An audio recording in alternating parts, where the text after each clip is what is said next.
أشهد أن لا إله إلا الله وحده لا شريك له وأشهد أن محمدا عبده ورسوله أما بعد فأعوذ بالله من الشيطان الرجيم بسم الله الرحمن الرحيم الحمد لله رب العالمين الرحمن الرحيم مالك يوم الدين إياك نعبد وإياك نستعين اهدنا الصراط المستقيم صراط الذين أنعمت عليهم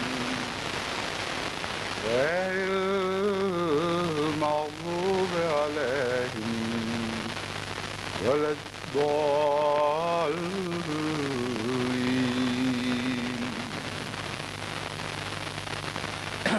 قل إنني هداني ربي إلى صراط مستقيم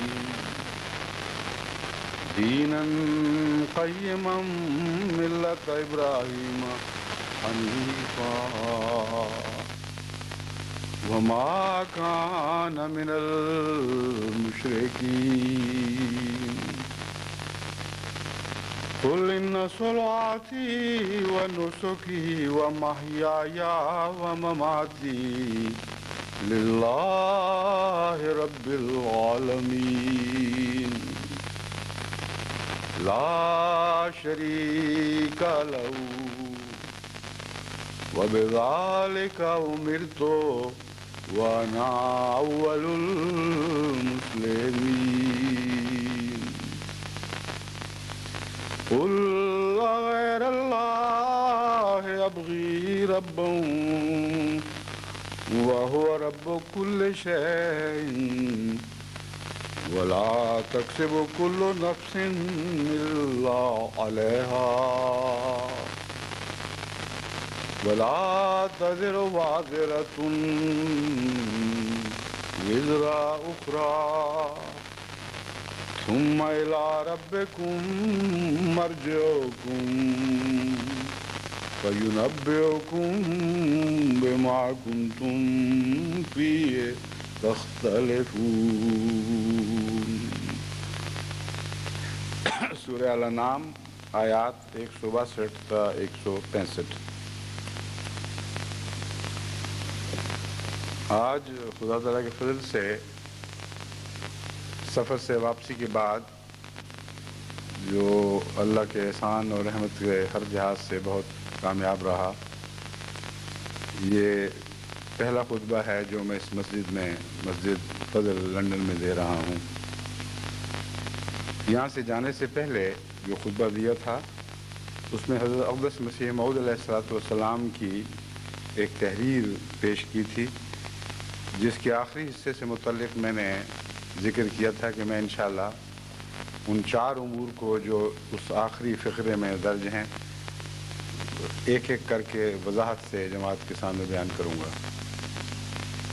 حضرت مسیح موعود علیہ السلام کی جو تحریر پیش کی گئی تھی وہ یہ ہے: ہماری جماعت کی ترقی بھی تدریجی اور کازرن کھیتی کی طرح ہوگی، اور وہ مقاصد اور مطالب اس بیج کی طرح ہیں جو زمین میں بویا جاتا ہے. وہ مراتب اور مقاصد عالیہ جن پر اللہ تعالیٰ اس کو پہنچانا چاہتا ہے ابھی بہت دور ہیں. وہ حاصل نہیں ہو سکتے جب تک وہ خصوصیت پیدا نہ ہو جو اس سلسلہ کے قیام سے خدا کا منشا ہے. توحید کے اقرار میں بھی خاص رنگ ہو. یہ وہ آخری جملہ ہے جس کے 4 اجزاء کو ایک ایک کر کے میں انشاءاللہ خطبات میں بیان کروں گا۔ پہلا جز یہ ہے توحید کے اقرار میں بھی خاص رنگ ہو، دوسرا تبتل الی اللہ ایک خاص رنگ کا ہو، تیسرے ذکر الہی میں خاص رنگ ہو، اور چوتھے حقوق اخوان میں خاص رنگ ہو۔ الحکم جلد 6 صفحہ 29 نمبر 29 صفحہ 5 پرچہ 17 اگست 1902۔ اس کا پہلا جز توحید کے اقرار میں بھی خاص رنگ ہو آج کے خطبے کا موضوع ہے۔ آج خدا تعالیٰ کے فضل سے مجلس خدا الاحمدیہ UK کا سالانہ اجتماع بھی شروع ہو رہا ہے، اور ان کی طرف سے بھی یہ اصرار ہے کہ اس خطبے میں ان کے نام بھی ایک افتتاحیہ کے رنگ میں ایک پیغام ہو۔ اسی طرح جماعت احمدیہ سوئٹزرلینڈ کا جلسہ سالانہ آج سے زورخ میں شروع ہو رہا ہے۔ حمید صاحب سوئٹزرلینڈ نے خطبہ جمعہ میں جماعت سوئٹزرلینڈ کو یاد رکھنے کی درخواست کی ہے۔ یہ دونوں مقامات جن میں ایک جگہ اجتماع اور ایک جگہ جلسہ سالانہ ہو رہا ہے، اس وقت شرک کا گڑھ بنے ہوئے ہیں۔ اگرچہ بظاہر شرک بھی ناپید ہوتا دکھائی دے رہا ہے اور دہریت میں بدل گیا ہے، اور بھاری تعداد ان علاقوں میں نوجوانوں کی اور نئی نسل سے تعلق رکھنے والوں کی عملاً دہریہ ہو چکی ہے، لیکن امر واقعہ یہ ہے کہ دہریت شرک ہی کی پیداوار ہے۔ شرک جب اپنے بد نتائج کو کھل کر ظاہر کرتا ہے، جو کڑوے پھل شرک کو لگتے ہیں ان میں ایک سب سے بڑا کڑوا پھل دہریت ہے، کیونکہ شرک اپنی ذات میں اس لائق نہیں کہ اس پر ایمان رکھا جائے۔ جو ایمان بھی شرک کی ملونی رکھتا ہے وہ لازماً بودا ایمان ہے، اور جوں قومیں اس شرک کے پہلو پر غور کرتی ہیں تباً وہ اس سے متنفر ہوتی چلی جاتی ہیں، اور اس کے مقابل پر پھر دہریت کے سوا اور کوئی سہارا ان کے لیے باقی نہیں رہتا۔ اور دہریت کو اگر بغور نظر غور دیکھا جائے تو دہریت کا سہارا دراصل خدا کے بعد ایک ہی سہارا ہے جو باقی ہے، یا تو خدا ہے یا کچھ نہیں۔ اگر کچھ نہیں تو مادہ پرستی کے سوا کچھ بھی باقی نہیں رہتا، اور انسان کو اپنی زندگی کے مطالب حاصل کرنے کے لیے لازماً مادیت کی طرف جھکنا پڑتا ہے۔ بس یہ شرک کا وہ شخصانہ ہے جو انسان کو خالصتاً دنیا کا بنا کے رکھ دیتا ہے، اور خدا سے اس کا تعلق کلیتاً کٹ جاتا ہے۔ اس پہلو سے آج کے خطبے کا تعلق ان دونوں تقریبات سے بہت گہرا ہے، یعنی موضوع توحید کا موضوع ہے، اور ایسے ملک کے اجتماعات یا جلسے جو شرک یا ماجگاہ بنے رہے اور پھر دہریت پر جا کر ان کی تان ٹوٹی، ان ممالک کے لیے سب سے اہم، سب سے ضروری، سب سے زیادہ زندگی بخش پیغام توحیدی کا پیغام ہے، اور اس کے بغیر ہماری دوسری تبلیغی کوششیں بالکل بے معنی اور بے حقیقت ہیں۔ ایسے لوگ جن کا خدا سے ایمان اٹھ چکا ہو، جن کا سب کچھ دنیا بن چکی ہو، ان سے آپ بائبل کی روح سے خواہ عہد نامہ قدیم ہو یا عہد نامہ جدید ہو یا دیگر الہی کتب کی روح سے بحثیں کریں تو یہ ایسی بات ہے جیسے بھینس کے سامنے بین بجانے کا محاورہ ہے۔ بھینس بیچاری کو کیا پتا کہ بین کیا ہوتی ہے۔ اس لیے بہت سے احمدی ان سرسری باتوں میں جو ان قوموں کے لیے سرسری ہیں اور ہمارے لیے اہمیت رکھتی ہیں، ان کے نقطۂ نگاہ سے دیکھیں تو ان سرسری باتوں میں اپنا سارا وقت ضائع کر دیتے ہیں اور نتیجتاً کچھ بھی حاصل نہیں ہوتا۔ اس لیے بیماری کی صحیح تشخیص ہونی چاہیے، اور بیماری کی صحیح تشخیص یہ ہے کہ توحید دنیا سے اٹھ چکی ہے، اور یہی تشخیص ہے جو اس مرض کے ہر پہلو پر صادق آ رہی ہے۔ یہ مذہب کے فرق کو نہیں دیکھ رہی، یہ وہ تشخیص ہے جو آج کل عالم پر صادق آ رہی ہے۔ ہندوؤں کو دیکھیں تو وہاں سے توحید کا اگر کوئی نشان تھا وہ اٹھ چکا ہے۔ یہودی بھی عملاً توحید کو چھوڑ کر مادہ پرست ہو چکے ہیں۔ مسلمانوں میں بھی کئی قسم کے شرک راہ پا گئے ہیں، اور مسلمان ممالک نے اپنی بقا کو خدا کی توحید سے نہیں بلکہ دنیا کے وسائل سے اور دنیا کی مصلحتوں سے وابستہ کر دیا ہے۔ یہ شرک عدلیہ میں بھی راہ پا گیا ہے، اور ہر جگہ عدلیہ کی جڑیں اس شرک کی وجہ سے کھوکھلی ہوتی جا رہی ہیں۔ بسا اوقات عدلیہ ایک فیصلہ دیتی ہے اور فیصلہ دیتے وقت بظاہر ایسی زبان استعمال کرتی ہے جو قانوناً اس فیصلے کو کچھ معقولیت عطا کر دے، لیکن پس منظر میں کچھ اور معبود ہیں جن کی پرستش کی جا رہی ہوتی ہے۔ کہیں عوام الناس کے اوپر کیا اثر پڑے گا، یہ ایک بت ہے جو ان کے فیصلے پر اثر انداز ہو رہا ہوتا ہے۔ کہیں حکومت کے سربراہوں پر کیا اثر پڑے گا جنہوں نے عدلیہ کو کے پر فائز ججوں کی ترقیاں دینی ہیں، کسی کو مستقل جج بنانا ہے، کسی کو چیف جسٹس مقرر کرنا ہے۔ تو شرک ہی ہے جو ہر جگہ انسانی معاملات میں زہر گھول رہا ہے، اور حقیقت میں قرآن کریم نے جو اس زمانے کی قسم کھائی ہے جس میں گھاٹا ہی گھاٹا ہے، وہ یہی زمانہ ہے، اور شرک ہی ہے جس نے سارے ان عالم کو گھاٹے میں مبتلا کر دیا ہے۔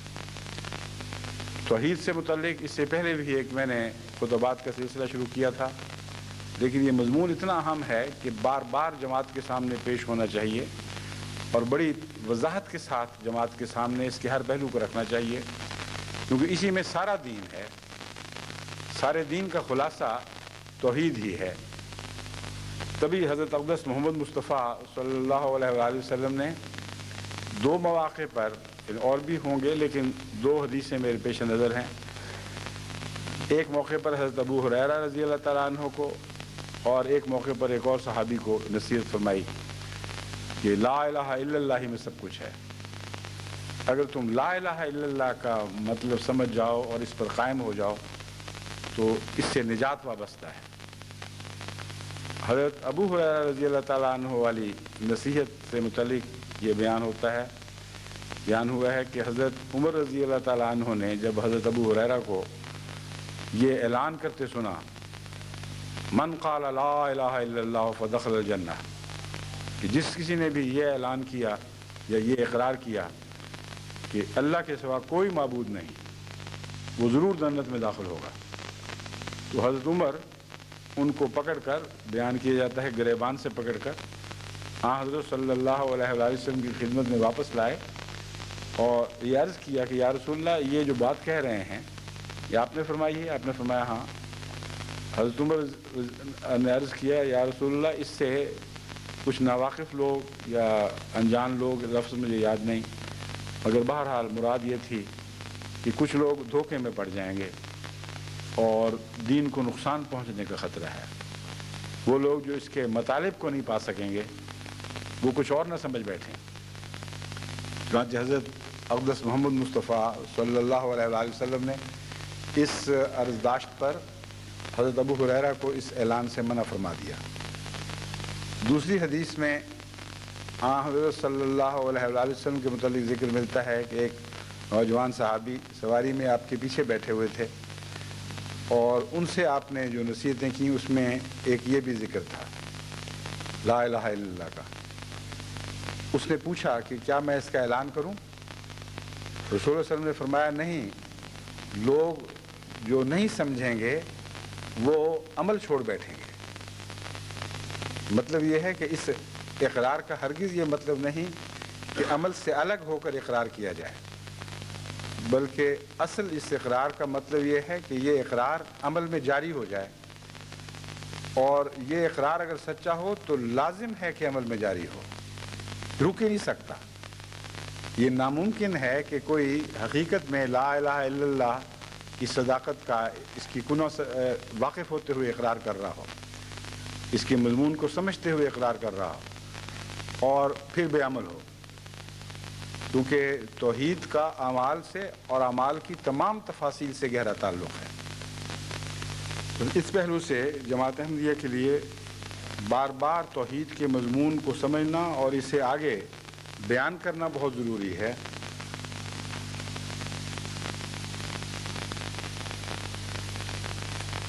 جو آیات میں نے آپ کے سامنے تلاوت کی ہیں اب میں ان کا ترجمہ پیش کرتا ہوں۔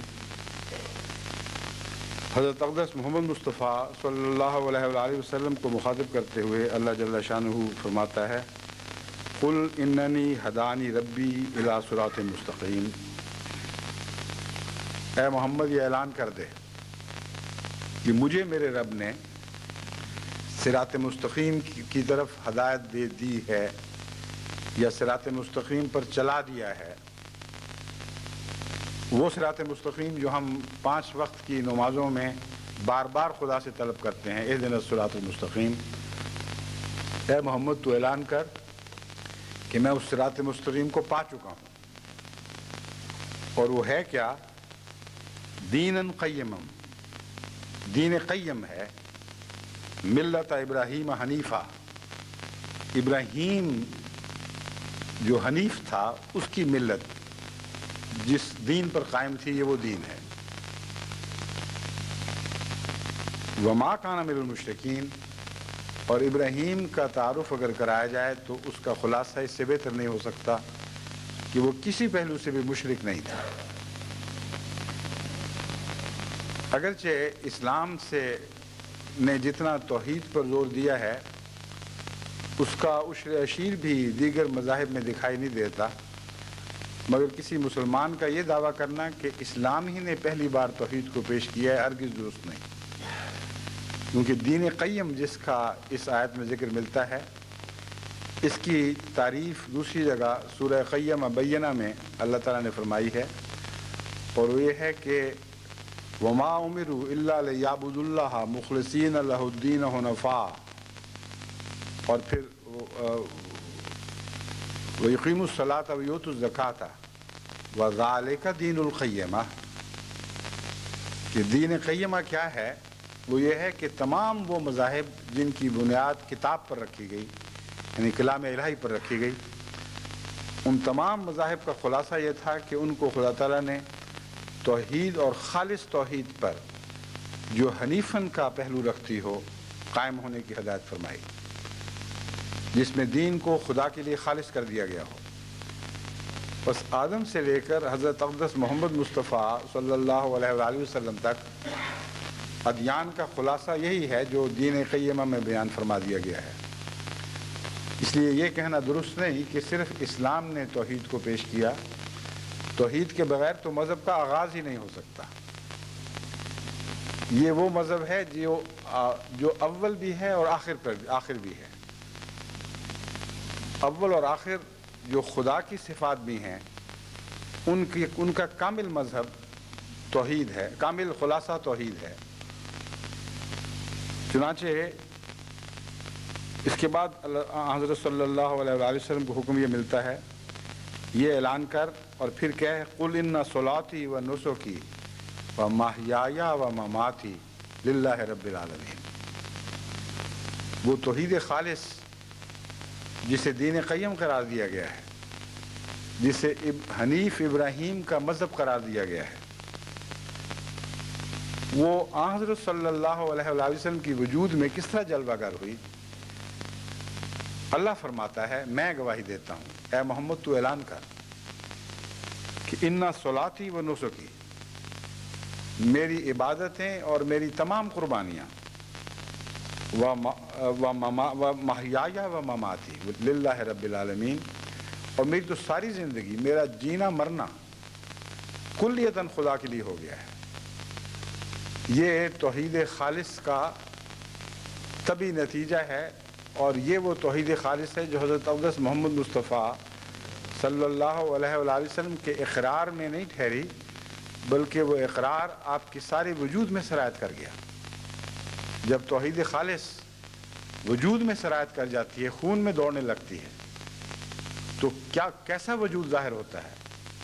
یہ وہ بیان ہے جو اس آیت میں ملتا ہے، اِنَّ صَلَاتِي وَنُسُكِي ومحیایا ومماتی، تو کہہ دے کہ میری تو ہر عبادت، ہر قسم کی عبادت، میری ہر قربانی اور ہر قسم کی قربانی، میرا جینا، میرا مرنا، سب کچھ خدا کے لیے ہو چکا ہے۔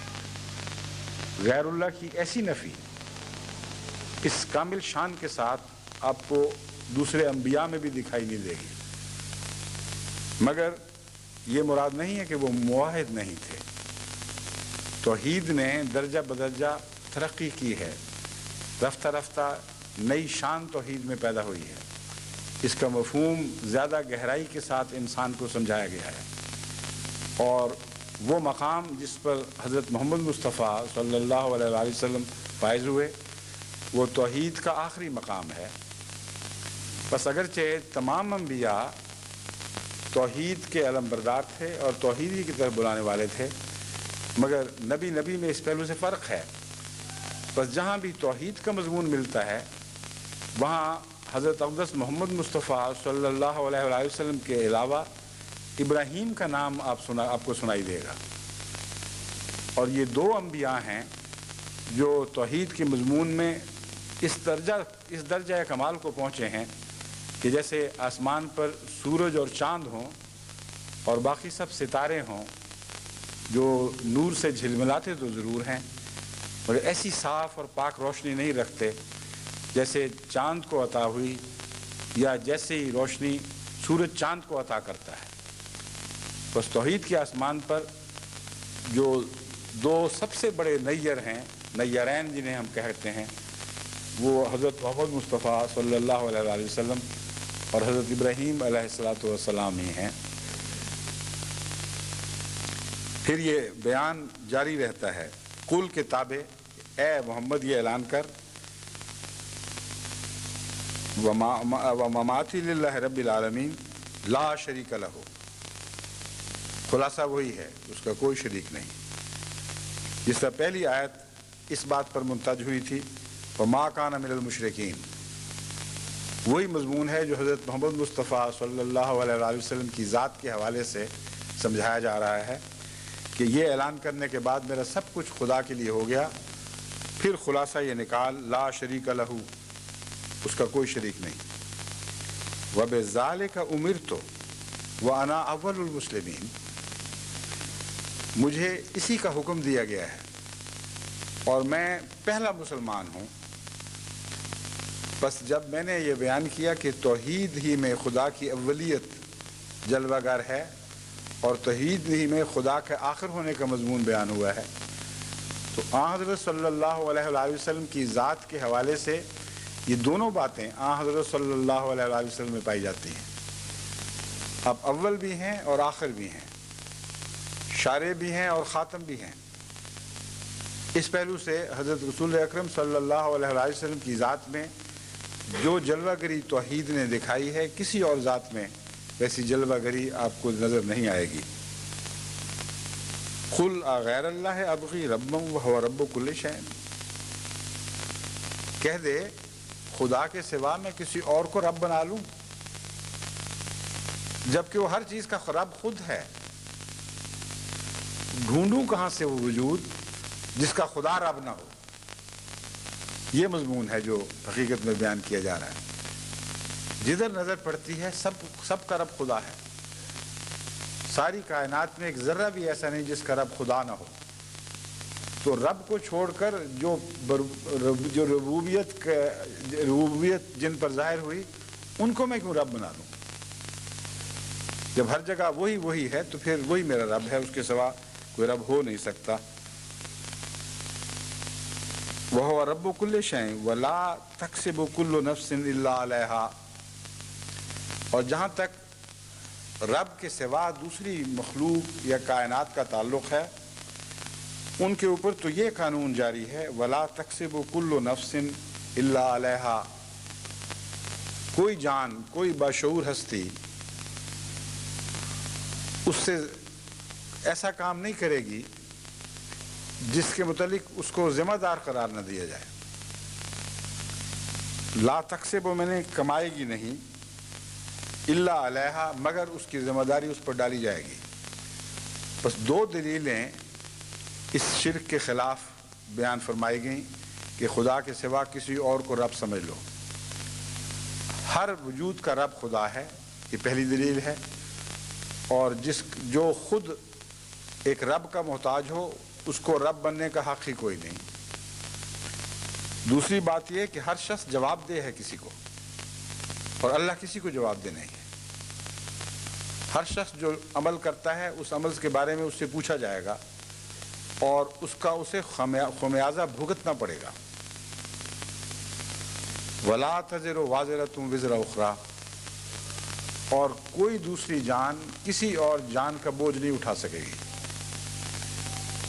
بعض لوگ مثلا ہندو یہ کہتے ہیں کہ ہم ہیں تو توحید کے قائل، آخری صورت میں ایک ہی خدا ہے، مگر یہ جو بت ہیں، یہ جن ناموں سے منسوب ہو رہے ہیں، وہ چھوٹے چھوٹے ایسے خدا ہیں جو ہمارے بوجھ اٹھا لیں گے. ہماری طرف سے خدا تعالیٰ کے حضور شفاعت کر کے ہمارے گناہ معاف کروا دیں گے، اور ان سے تعلق کے نتیجے میں ہمیں جو فائدہ پہنچتا ہے وہ ایسا ہی ہے جیسے آپ کسی سواری پر بوجھ ڈال دیتے ہیں. تو یہ ہمارے لیے سواریاں سی ہیں جو ہمیں خدا تک لے کے جاتی ہیں اور ہمارے بوجھ اٹھا لیتی ہیں. اس قسم کے فلسفیانہ جواب دینے کی کوشش کی جاتی ہے. مجھے خود تجربہ ہے، ڈلہوزی میں ایک دفعہ بہت بچپن کے زمانے میں جب میں اسکول میں تھا، ایک ہندو سے تبلیغی گفتگو ہو رہی تھی. ایک خوبصورت جگہ میں سیر پہ گیا ہوا تھا. اس نے یہی بات مجھ سے کی، اور وہی بات ہے جو میرے ذہن پر نقش ہوئی کہ یہ اس طرح شرک کے لیے عذر تراشتے ہیں. اس نے کہا تمہارے بھی تو ولی ہوتے ہیں تمہیں خدا تک پہنچانے والے، یہ جو بت ہیں یہ تو صرف نمائندگی کرتے ہیں بعض ایسے وجودوں کی جو ہم اپنے تعلق کی رعایت کرتے ہوئے جو ان سے تعلق رکھتا ہے اس کو خدا تک لے جاتے ہیں. تو یہ شرک نہیں ہے. مگر قرآن کریم نے اسی مضمون کو اس طرح کھول کر بیان فرمایا ہے کہ ہر شخص اپنے اعمال کا خود ذمہ دار ہوگا، اور ہر جان اپنے اعمال کی خود ذمہ دار ہے. یہ جو پہلا اعلان ہے اس کا مشاہدہ قدرت سے تعلق ہے. صرف مذہبی اعمال کی بات نہیں ہو رہی بلکہ ایک دلیل ہے. آپ جب کائنات پر غور کرتے ہیں تو ہر چیز جو متحرک ہے، ہر چیز جو جان رکھتی ہے، وہ ہر کام جو کھیل جو کرتی ہے اس کی ذمہ دار بن جاتی ہے. اگر کوئی جانور غفلت کی حالت میں جنگل میں زندگی بسر کرتا ہے تو شیر کا شکار ہو جاتا ہے یا دوسرے جانوروں کا. کوئی اندھا دھند دوڑتا ہے تو بسا اوقات گڑھوں میں گر پڑتا ہے. یہ تو بہت معمولی کھلی مثالیں ہیں، لیکن تفصیل کے ساتھ آپ ساری کائنات، سارے نظام عالم پر غور کریں تو یہی مضمون آپ کو دکھائی دے گا کہ کل شین رب کل شین ولا تکسب کل نفس الا علیہا. کوئی جان بھی ایسی دکھائی نہیں دے گی جو اپنے روزمرہ کے اعمال کی ذمہ دار نہ بنتی ہو، اور جب وہ غلطی کرتی ہے اس کی سزا بھگتتی ہے. دوسرا پہلو ہے مثبت، گناہوں سے خصوصیت سے تعلق رکھنے والا. ولا تزر وازرۃ وزر اخرى. پہلی دلیل قائم کی گئی ہے روحانی دنیا کی طرف اشارہ کرتے ہوئے، روحانی قانون کو تقویت دینے کے لیے یا سمجھانے کے لیے. جب کائنات میں تم یہ دیکھ رہے ہو کہ ہر شخص اپنی غلطیوں کا، اپنے اعمال کا خود ذمہ دار ہے، جو کچھ وہ کماتا ہے ویسے ہی اس کو ملتا ہے، تو یاد رکھو یہی وہ قانون ہے جو مذہبی دنیا میں جاری و ساری ہے. لا تزر وازرۃ وزر اخرى. یہ تمہارا وہم ہے کہ تمہارے بوجھ کوئی اور اٹھا کر چلے گا. قیامت کے دن ہر شخص اپنے گناہوں کا، اپنے اعمال کا خود ذمہ دار ہوگا اور کوئی دوسرا اس کے بوجھ اٹھانے والا نہیں ہوگا. یہاں تک کہ مائیں اپنے بچوں کا بوجھ نہیں اٹھا سکیں گی، بہنیں اپنے بھائیوں کا بوجھ نہیں اٹھا سکیں گی، باپ اپنی بیویوں کا بوجھ نہیں اٹھا خامد اپنی بیویوں کے بوجھ نہیں اٹھا سکیں گے. ہر شخص اکیلا رہ جائے گا. اور اسی مضمون کو یوں بیان فرمایا گیا کہ جیسے تم دنیا میں اکیلے آئے تھے، اسی طرح اکیلے خدا کے حضور حاضر ہوگے اور تمہارا اور کوئی مددگار نہیں ہوگا. ثم الی ربکم مرجعکم، پھر ایسی حالت میں تمہارا خدا کی طرف، تم اپنے رب کی طرف لوٹنا ہے، فینبئکم بما کنتم فیہ تختلفون، اور وہ تمہیں بتائے گا ان امور سے متعلق جن میں تم اس دنیا میں اختلاف کیا کرتے تھے۔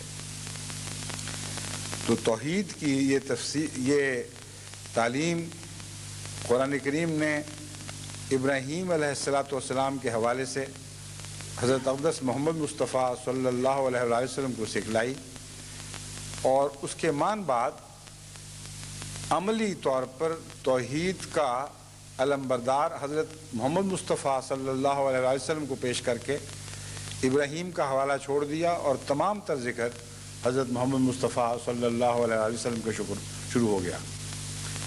ابراہیم علیہ السلام و توحید کا مقام غیر معمولی تھا، اس لیے اللہ تعالیٰ کا احسان ہے کہ حضرت صلی اللہ علیہ وسلم کے ذکر کے ساتھ تاریخی طور پر حضرت ابراہیم علیہ السلام کا نام زندہ رکھا جاتا ہے۔ اور یہ ایک بائبل کی پیشگوئی بھی تھی کہ آئندہ آنے والا ایک ایسا نبی ہوگا جس کی وجہ سے تیرے نام پر آخرت میں، آخرین میں سلام بھیجا جائے گا۔ بس اسی پیشگوئی کا مصداق حضرت ابراہیم علیہ السلام بنے، اور اللہ تعالیٰ نے یہ وعدہ اس طرح پورا فرمایا کہ توحید کے مضمون کو جہاں جہاں بھی ملتا ہے، اللہ ماشاء اللہ واضح طور پر ابراہیم علیہ السلام کے نام کے ساتھ باندھا گیا ہے، یا آپ کی صفات کے نام کے ساتھ باندھا گیا ہے۔ حنیفہ جب فرمایا جاتا ہے تو سب سے زیادہ واضح طور پر حضرت ابراہیم علیہ السلام کا تصور ذہن میں ابھرتا ہے، کیونکہ آپ کے نام کے ساتھ حنیف کا مضمون قرآن کریم نے بڑی مضبوطی سے باندھ دیا ہے، یہاں تک کہ ایک ہی وجود کے دو نام بن گئے ہیں۔ ابراہیم کہہ دیں یا حنیف کہہ دیں، دونوں صورتوں میں ذہن حضرت ابراہیم علیہ السلام کی طرف منتقل ہوتا ہے۔ بس تاریخی لحاظ سے حضرت ابراہیم کا نام ایک مواحد کے طور پر پیش فرمایا گیا، لیکن عملی تعلیم کی روح سے اور توحید کا اپنی تمام باریکیوں کے ساتھ اور تمام لطافتوں کے ساتھ انسان کے وجود میں جاری و ساری ہونے کے مضمون کو حضرت محمد مصطفیٰ صلی اللہ علیہ وسلم کے حوالے سے پیش فرمایا گیا ہے۔ اس پہلو سے اگر ہم اس مضمون پر مزید غور کرنا چاہتے ہیں تو لازماً ہمیں حضرت اقدس محمد رسول اللہ صلی اللہ علیہ وسلم کی طرف رجوع کرنا ہوگا، اور وہ دو طرح سے ہو سکتا ہے۔ ایک یہ کہ توحید سے متعلق آپ کے ارشادات کا گہری نظر سے مطالعہ کیا جائے، دوسرے توحید کے نتیجے میں آپ کو جو وجود ابھرا ہے، جو تشخص قائم ہوا ہے، اس پر غور کیا جائے، اور تیسرے توحید کے لیے جیسی محبت اور والہیت اور جیسا عشق حضرت صلی اللہ علیہ وسلم کے دل میں موجود تھا، وہ جہاں جہاں جلوہ گر ہوا ہے، جس وقت وہ جوش کے ساتھ ابلا ہے اور باہر دکھائی دیا ہے، چھلک آیا ہے، ان نظاروں کو دیکھا جائے تو پتہ چلے گا کہ حضرت صلی اللہ علیہ وسلم کس مرتبے اور کس مقام کے مجاہد تھے، اور کیسا توحید آپ کے سینے میں ایک سمندر کی طرح موجود تھی۔ یہ وہ پہلو ہیں جن کو احادیث کے حوالے سے میں آپ کے سامنے رکھوں گا۔ یہ وہ مضمون ہے جو ایک خطبے میں تو ختم نہیں ہو سکتا، کچھ حوالے چھوڑتا جاؤں گا، کچھ چن لوں گا، اس طرح کوشش کروں گا کہ تھوڑے وقت میں اس کے تمام اہم پہلو آپ کے سامنے رکھ دوں، کیونکہ اسی حوالے میں ہماری زندگی ہے۔ حضرت محمد مصطفیٰ صلی اللہ علیہ وسلم کے مواحد ہونے کے حوالے میں ہمارے تمام تر مطالب اور تمام تر مقاصد داخل ہیں، اور اسی سے ہم زندگی کا راز پا سکتے ہیں۔ یہی وہ راہ ہے جو ہمیں موت سے بچا سکتی ہے، یہی وہ سرچشمہ ہے جس سے پانی پی کر ہم ابدی زندگی حاصل کر سکتے ہیں، اور یہی ایک وہ سرچشمہ ہے جس کی طرف دنیا کے پیاسوں کو بلا کر ہم دنیا کی پیاس بجھا سکتے ہیں۔ بس میں حضرت صلی اللہ علیہ وسلم نے جو توحید کا مضمون بیان فرمایا ہے، اس میں سے چند پہلو آپ کے سامنے رکھتا ہوں، کیونکہ یہ وہ مضمون ہے جو بہت وسیع ہے، بڑی کثرت سے احادیث میں اس مضمون کا ذکر ملتا ہے۔ میں نے چند احادیث آج کے خطاب کے لیے چنی ہیں۔ بخاری کتاب ایمان باب امور الایمان، اور اسی طرح مسلم میں یہ حدیث ہے، حضرت ابو ذر سے روایت ہے، وہ بیان کرتے ہیں کہ حضرت صلی اللہ علیہ وآلہ وسلم نے فرمایا، ایمان کی کچھ اوپر 70 یا کچھ اوپر 60 شاخیں ہیں۔ یہ جو کچھ اوپر 70 اور کچھ اوپر 60 بیان کیا گیا ہے، یہ مراد نہیں ہے کہ رسول اللہ صلی اللہ علیہ وسلم نے یہ فرمایا کہ 70 یا 60 سے اوپر۔ مراد یہ ہے کہ راوی جو بیان کرتا ہے وہ احتیاط کے تقاضے پورے کرتے ہوئے یہ بتانا چاہتا ہے کہ مجھے پوری طرح قطعی طور پر یاد نہیں کہ 70 ہی فرمایا تھا یا 60 فرمایا تھا، لیکن میرا ذہن زیادہ 70 کی طرف مائل ہے، اس لیے 70 کے عدد کو میں نے پہلے بیان کرتا ہوں، اور ہو سکتا ہے 60 فرمایا گیا ہو، اس کو میں قطعاً خارج از امکان نہیں کر سکتا، یہ نہیں کہہ سکتا کہ 60 نہیں فرمایا۔ تو یہ طرز بیان ہے احتیاط کی۔ فرمایا کہ حضرت صلی اللہ علیہ وآلہ وسلم نے فرمایا، ایمان کی کچھ اوپر 70 یا کچھ اوپر 60 شاخیں ہیں، ان میں سب سے افضل لا الہ الا اللہ کہنا ہے، اور ان میں سے کم تر راستے میں سے تکلیف دہ چیزوں کا ہٹانا ہے، اور حیا بھی ایمان کی ہی ایک شاخ ہے۔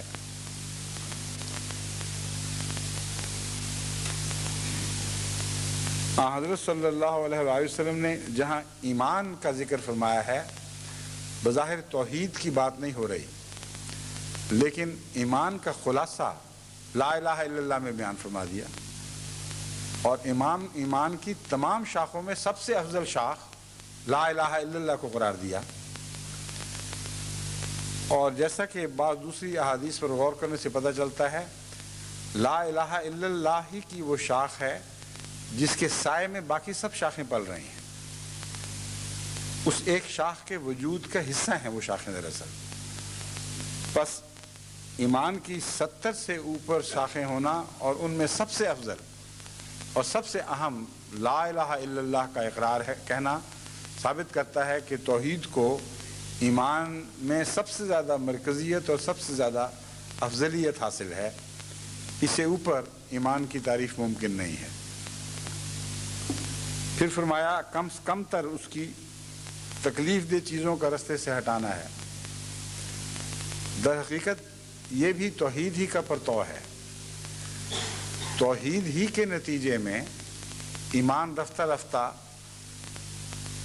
بنی نوع انسان کی بھلائی میں تبدیل ہونا شروع ہوتا ہے۔ توحید ہی کے نتیجے میں انسان سے معاملات کی تعلیم ابھر کر سامنے آتی ہے، اور پھر توحید کی پرورش سے یہ پھولتی اور پھلتی ہے۔ یہ مضمون بہت تفصیلی اور گہرا مضمون ہے، بہت سے ایسے قرآن کریم میں حوالے اور احادیث میں حوالے موجود ہیں جن سے قطعی طور پر یہ ثابت کیا جا سکتا ہے کہ توحید کی نشو و نما میں بنی نوع انسان کے ساتھ تعلقات کی نشو و نما ہی نہیں، بلکہ کل موجودات سے تعلقات کی نشو و نما کا مضمون ملتا ہے، یعنی یہ سب چیزیں توحید سے وابستہ ہیں۔ اور توحید چونکہ خدا تعالیٰ کی ذات سے براہ راست تعلق کا نام ہے، اس لیے سب سے بالا مضمون وہی ہے، اور جو نیچے اترتے ہیں خدمت خلق کے کاموں میں آپ داخل ہوتے ہیں، کچھ کام ایسے ہیں جو مثبت معنی رکھتے ہیں، کچھ ایسے ہیں جو منفی معنی رکھتے ہیں۔ مثبت معنوں میں ایسی خدمتیں کرنا جس کے نتیجے میں قوموں کے اخلاق درست ہوں، ان کے زندگی کے تمام پہلو پر نیک اثرات مترتب ہوں، اور پھر خوراک وغیرہ کے ذریعے، دوسری امداد کے ذریعے انسانوں کی مدد کرنا، یہ سارے مثبت پہلو ہیں۔ اور منفی پہلوؤں میں یہ ہے کہ قوم کو کسی کے شر سے بچایا جائے، سب سے پہلے اپنے شر سے بچایا جائے، پھر یہی قوم جو ہے یہ وسعت اختیار کر جاتی ہے، تمام بنی نوع انسان اس تعلق میں داخل ہو جاتے ہیں، اور تمام بنی نوع انسان کو انسان اپنے شر سے محفوظ رکھے، یہ بھی توحید ہی کی ایک شاخ ہے۔ پھر اس سے آگے چل کر تمام جانور اس میں داخل ہو جاتے ہیں، تمام زیرو داخل ہو جاتے ہیں۔ پھر منفی پہلو جو ہیں ان میں ہر چیز کو اس کا دکھ دور کرنے کی کوشش کرنا، یا ایسی چیز دور کرنا جس سے کسی کو دکھ ممکن ہے۔ بس یہ وہ پہلو ہے جس کو آن حضرت صلی اللہ علیہ وسلم ایمان کا سب سے ادنا پہلو بیان فرماتے ہیں، یا دوسرے لفظوں میں توحید کا سب سے ادنا پہلو یہی بنتا ہے کہ ایسی چیز جس سے دور کا خطرہ ہو، کسی کو تکلیف پہنچنے کا، وہ بھی رستے سے ہٹا دو تاکہ دنیا امن کا گہوارہ بن جائے۔ بس اس حدیث کے مضمون پر اگر آپ غور کریں تو ساری دنیا کی امن کی تعلیم کا خلاصہ اس حدیث میں بیان فرما دیا گیا ہے۔ وہ غلام محمد مصطفیٰ صلی اللہ علیہ وسلم جو یہ بھی پسند نہیں کرتا کہ اتفاقاً پڑا ہوا رستے کا کانٹا کسی وجود کو چبھ جائے، خواہ وہ انسان ہو یا جانور ہو، وہ یہ کیسے پسند کر سکتا ہے کہ اس سے کسی دوسرے انسان کو تکلیف پہنچے، اور کسی کی دل آزاری کا گمان کیسے وہ کر سکتا ہے؟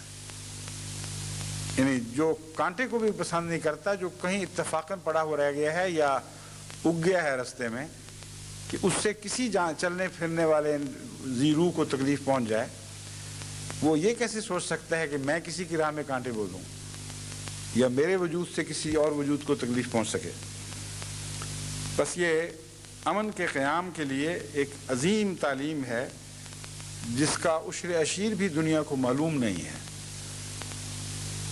ان کے لیے یہ تصور ایسی بات ہے جیسے آسمان کی بلندیوں پر کوئی چیز اڑ رہی ہے جس تک آپ کی کوئی نظر نہیں، کوئی اس سے تعلق نہیں، کوئی واسطہ نہیں، پتہ بھی لگے ہے کوئی چیز تو آپ کہتے ہیں ہمیں کیسے ہوگی کوئی دور آسمان پر چیز بیٹھی ہوئی۔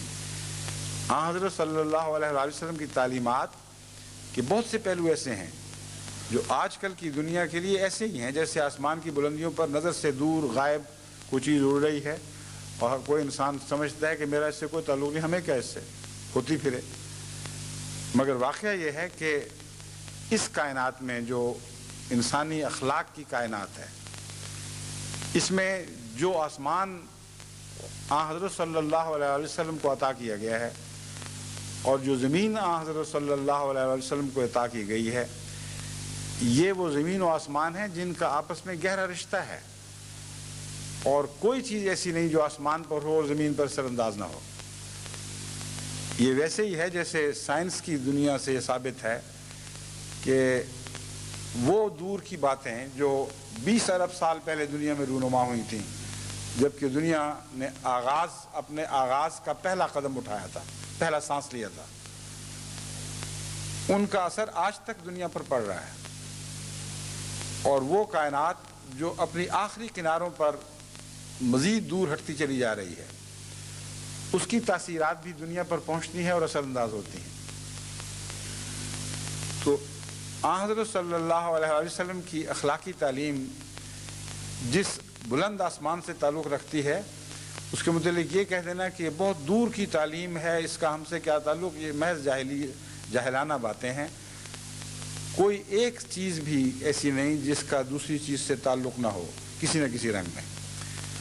بس حضرت صلی اللہ علیہ وسلم کی تعلیمات کو اس تفصیل اور گہرائی کے ساتھ پڑھنا چاہیے اور یقین رکھنا چاہیے کہ حضور اکرم صلی اللہ علیہ وسلم کے منہ سے نکلی ہوئی ادنا سی بات بھی گہرا اثر رکھتی ہے۔ بس جس چیز کو آپ ادنا سمجھ رہے ہیں، یعنی کانٹے کا رستے سے ہٹانا، ایک ادنا سی بات ہے، لیکن یہ غور کرنے کی بات ہے کہ یہ مضمون ایک اور رنگ میں سوچنا چاہیے۔ وہ رنگ یہ ہے کہ جو شخص کانٹے کی تکلیف سے بھی بنی نوع انسان کو بچانے کے لیے ایسا خواہش مند ہو کہ رستہ چلتے اپنا وقت ضائع کرے، جھک جائے اور اس کانٹے کو اٹھا کر دور کر دے، وہ کیسے بے دین ہو سکتا ہے؟ اس سے دنیا کو کیسے بدامنی کا خطرہ پیدا ہو سکتا ہے؟ بس یہ وہ انتہائی تعلیم ہے جو آپ کے تمام اعمال پر سایہ کیے ہوئے ہے۔ یہ محض ایک الگ تعلیم نہیں ہے کہ صرف کانٹے سے ہی ان لوگوں کو دشمنیاں ہیں کہ کانٹا ہٹا دیں۔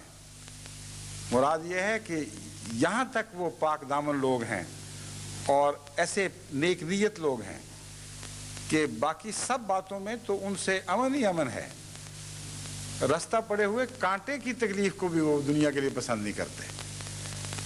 بس یہ جو بظاہر ادنا تعلیم ہے، یہ انسان کے اعمال کی انتہائی حفاظت کرنے والی تعلیم ہے۔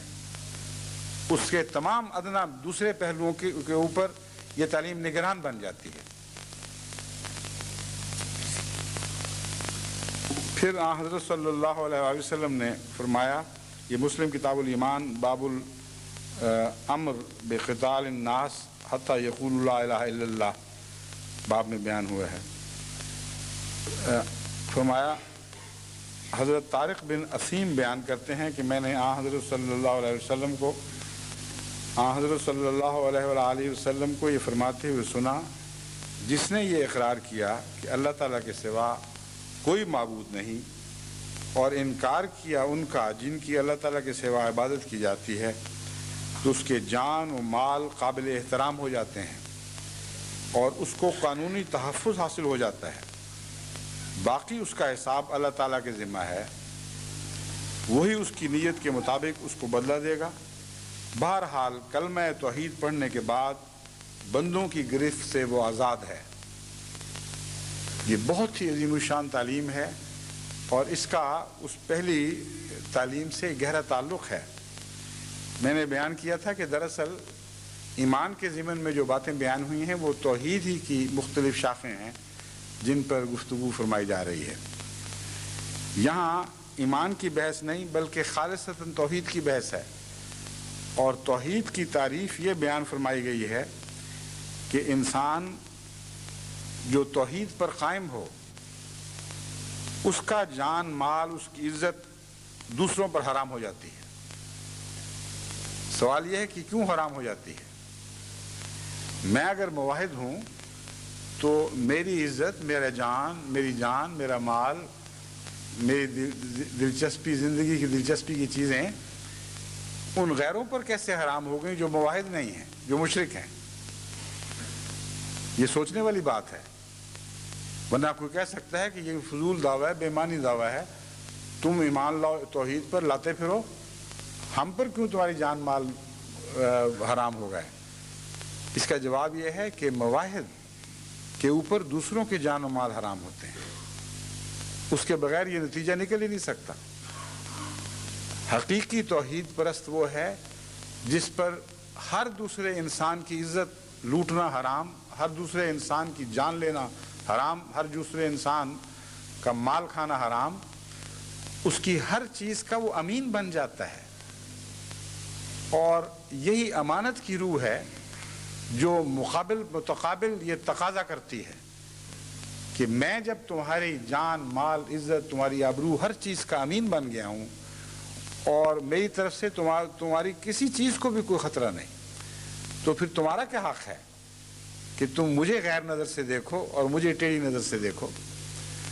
بس حضرت صلی اللہ علیہ وآلہ وسلم نے بعض نتائج اخذ فرمائے ہیں، ان پر اگر آپ غور کریں تو ان نتائج کی دلیل آپ کے کلام کے اندر موجود ہے، محض دعویٰ نہیں ہے بلکہ وہ کلام اپنے ساتھ اپنی دلیل رکھتا ہے۔ فرمایا باقی اس کا حساب اللہ تعالیٰ کے ذمہ ہے۔ یعنی ایک شخص جو اقرار کرتا ہے کہ خدا ایک ہے، اس کا تبھی نتیجہ یہ نکلے گا کہ بنی نوع انسان کے نزدیک اسے محترم ہو جانا چاہیے اور اس کا ایک ایسا تشخص بننا چاہیے کہ جس کے نتیجے میں سب دنیا سمجھے کہ اس پر ہمارا کوئی حق نہیں، یہ ہماری دسترس سے باہر رہنا چاہیے۔ باقی اس کی نیت میں اگر کوئی فطور ہے تو وہ اللہ تعالیٰ پر معاملہ ہے، اس کا حساب اللہ تعالیٰ کے ذمہ ہے، وہی اس کی نیت کے مطابق اس کو بدلہ دے گا۔ بہرحال کلمہ توحید پڑھنے کے بعد بندوں کی گرفت سے وہ آزاد ہے۔ اب یہ عجیب بات ہے کہ پاکستان میں عدلیہ کے ایک کارروائی میں یہ فیصلہ دیا گیا کہ احمدیوں کو کلمہ پڑھنے کا حق ایسا ہے جو آرڈیننس اس حق سے ان کو محروم نہیں کرتا. اس لیے لا الہ الا اللہ محمد الرسول اللہ پڑھنے کے نتیجے میں احمدیوں کو سزا نہیں دی جائے گی. یعنی یہ ایک ایسا جرم ہے جو وہ کر سکتے ہیں. لیکن انہوں نے یہ نہیں سوچا کہ اس جرم کے بعد وہ ہر پکڑ سے آزاد ہو جاتے ہیں. اور حضرت اقدس محمد مصطفیٰ صلی اللہ علیہ وآلہ وسلم کا یہ غیر مبہم اعلان ہے اور ہمیشہ کے لیے اعلان ہے کہ جس شخص نے کلمہ پڑھ لیا اور وہ کلمے کا پہلا جز لا الہ الا اللہ، اس پر تمہارا پھر کوئی حق نہیں رہتا. اگر تم یہ شک کرتے ہو کہ اس نے بدنیتی سے پڑھا ہے اس لیے اس کے جان مال اور عزت کو تحفظ نہیں ملنا چاہیے، تو اس کا جواب خود حضرت رسول اکرم صلی اللہ علیہ وآلہ وسلم دے رہے ہیں. فرماتے ہیں اب اس کا حساب اللہ کے ذمہ ہے. اس کو جو حفاظت ملی ہے خدا کے نام پر ملی ہے، اس بنا پر ملی ہے کہ اس نے اقرار کیا ہے کہ اللہ ایک ہے، اس کے سوا کوئی نہیں. اس کے بعد بندوں کی دسترس سے وہ باہر ہو گیا. رہا یہ کہ اس نے جھوٹ نہ بولا ہو اور جھوٹ بول کر امن حاصل کرنے کی کوشش نہ کی ہو، تو فرمایا اس کا بندوں سے کوئی تعلق نہیں. جس کے نام پر وہ اسے محترم قرار دیا گیا ہے، اس نام کے اس خدا کا کام ہے، پھر اس اللہ کا کام ہے کہ اس کے جھوٹ کی اس کو سزا دے. جہاں تک کلمہ توحید کا تعلق ہے، اقرار یہ ہے، یہ آخری نقطہ یہ بیان فرمایا، من قال لا الہ الا اللہ وکفر بما یعبد من دون اللہ حرم مالہ و دمہ و حسابہ حرم مالہ و دمہ و حسابہ علی اللہ تعالی. یعنی اس کا حساب کتاب پھر بندوں کا کام نہیں ہے. وہ یہ نہیں کہہ سکتے کہ دل سے جھوٹ بولا تھا اور نام کسی اور کا لیا تھا. ایک دوسری حدیث میں تفسیر ابن کثیر سے لی گئی ہے، جو حضرت صلی اللہ علیہ وآلہ وسلم فرماتے ہیں، یہ وہ لمبی حدیث ہے جس میں اہل نجران کے نام حضرت صلی اللہ علیہ وآلہ وسلم کا خط کا مضمون بیان ہوا ہے.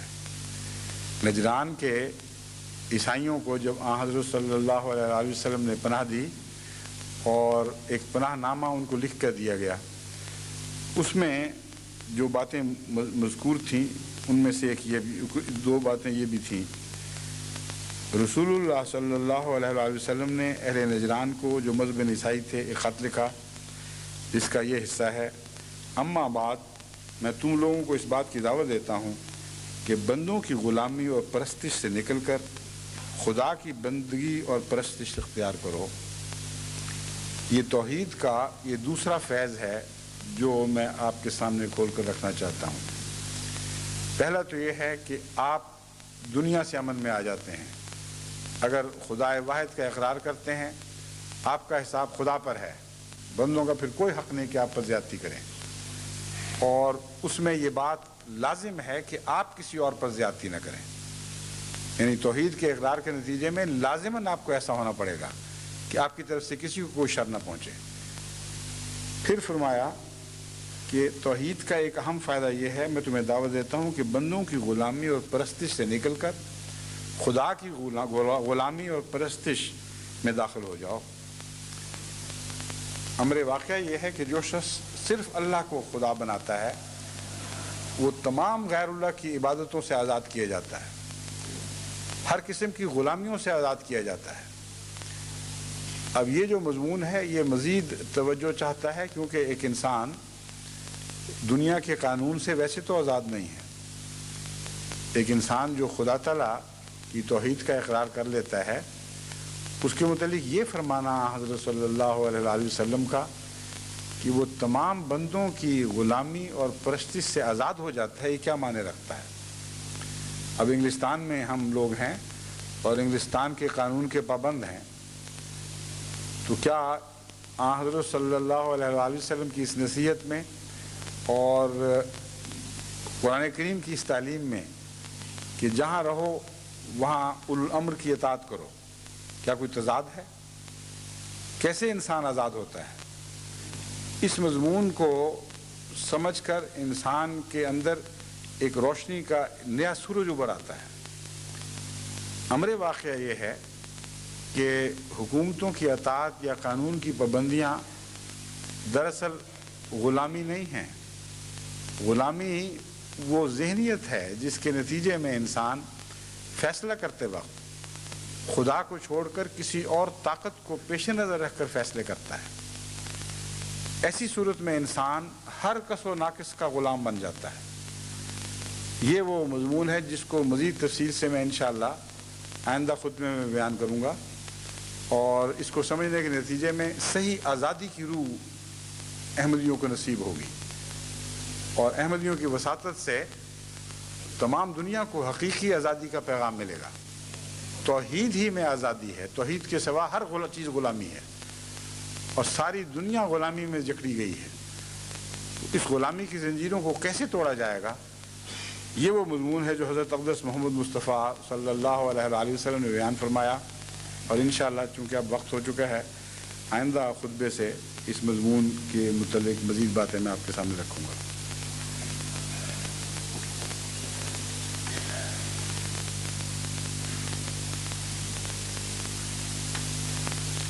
ہاں، جو آیت میں نے قرآن کریم کی پڑھی تھی، ایک لفظ دین قیم بھی ہے، اور یہی مضمون قیامم کے لفظ سے بھی ادا کیا جاتا ہے۔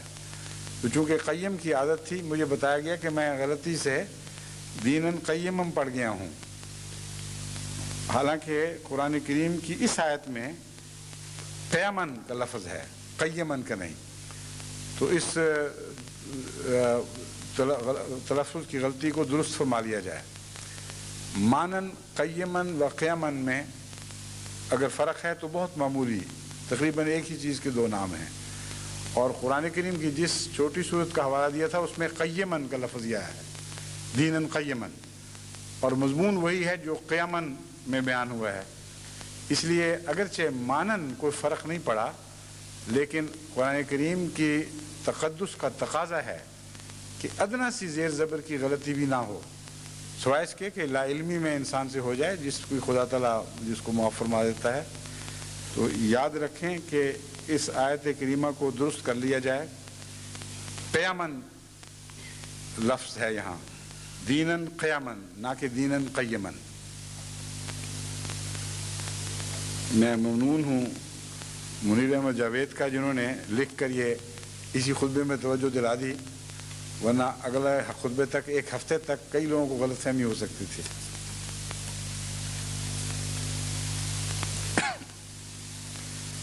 امام صاحب نے یہ تجویز کی ہے کہ آج چونکہ مجلس خدام الاحمدیہ کا اجتماع بھی ہے اور بارش بھی باہر ہو رہی ہے، یعنی جس وقت انہوں نے تجویز کی تھی اس وقت ہو رہی تھی، اب مجھے نظر نہیں آ رہی باہر بارش، مگر بہرحال ان کا خیال ہے کہ اجتماع کی وجہ سے دوستوں نے یہاں سے اسلام آباد جانا ہے، اس لیے نمازیں جمع کرائی جائیں۔ چنانچہ جمعے کی نماز کے مان بعد انشاءاللہ عصر کی نماز بھی ساتھ جمع ہوگی۔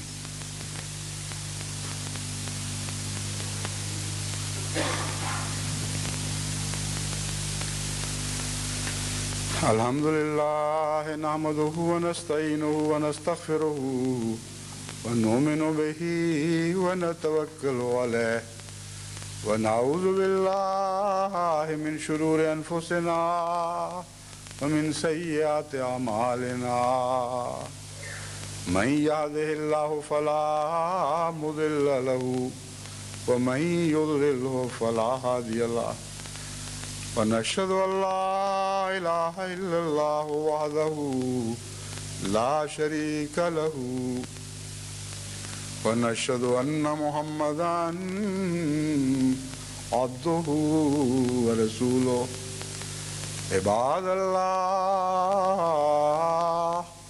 رحمكم الله إن الله يأمر بالعدل والإحسان وإيتاء ذي القربى وينهى عن الفحشاء والمنكر والبغي يعظكم لعلكم تذكرون اذكروا الله يذكركم وادعوه يستجب لكم ولذكر الله أكبر